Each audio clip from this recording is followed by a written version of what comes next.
જય જવાન જય કિસાન મિત્રો, આજે આપણે તમાકુ વાળવાની શરૂઆત કરી દીધી છે, એટલે કે મોગરો ભાગવાની શરૂઆત કરી દીધી છે.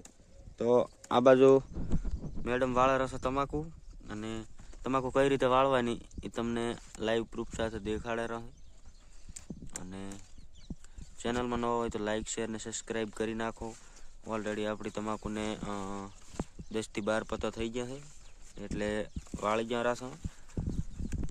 અને ઘણા લોકોને તમાકુ એ મોગરા કાઢ્યા છે, તો મોગરા કાઢવાનું મુખ્ય કારણ છે જે રોપ રાખવા ઉપર જતું હશે કે તમે જે રોપ રાખશો હોય એને રોપ કઈ રીતે રાખવાનો એ આપણે બીજા ભાગની અંદર તમને જરૂરથી બતાવશું.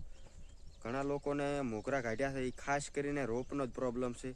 તો અત્યારે રોપ આપણે તમાકુની અંદર રાખવાની સિઝન ચાલુ છે, એટલે કે અત્યારે તમે જે મોગરો રાખશો તે આગળના વાવેતરમાં કામ આવશે. તો એ મોગરો કઈ રીતે રાખવાનો અને કઈ જગ્યાએ રાખવાનો તે આપણે સંપૂર્ણ માહિતી બીજા ભાગની અંદર લાવી જશે. તો ચેનલને અવશ્ય સબસ્ક્રાઈબ કરી નાખવું. અને જોઈ શકો છો આપણી તમાકુ અત્યારે પત્તા એવી સાઈઝ સારી છે. આ ઈયળો પડવાના કારણે આ જે કણો પડ્યા છે તેનો હેલને આપણે દવાનો છંટકાવ કરવાનો છે, જેથી કરીને એ પણ જતો રહેશે. અને એ મોટા ભાગે એક ટીડ હોય છે, જે ટીડ અમુક જગ્યાએ મને જોવા મળે છે. આની અંદર ટીડ નથી, અત્યારે ગમે ત્યાં હશે, અને ઈયળ પણ પડે છે. તો હેલની દવાની અંદર ઈયળ ને ટીડનો નાશ થઈ જશે.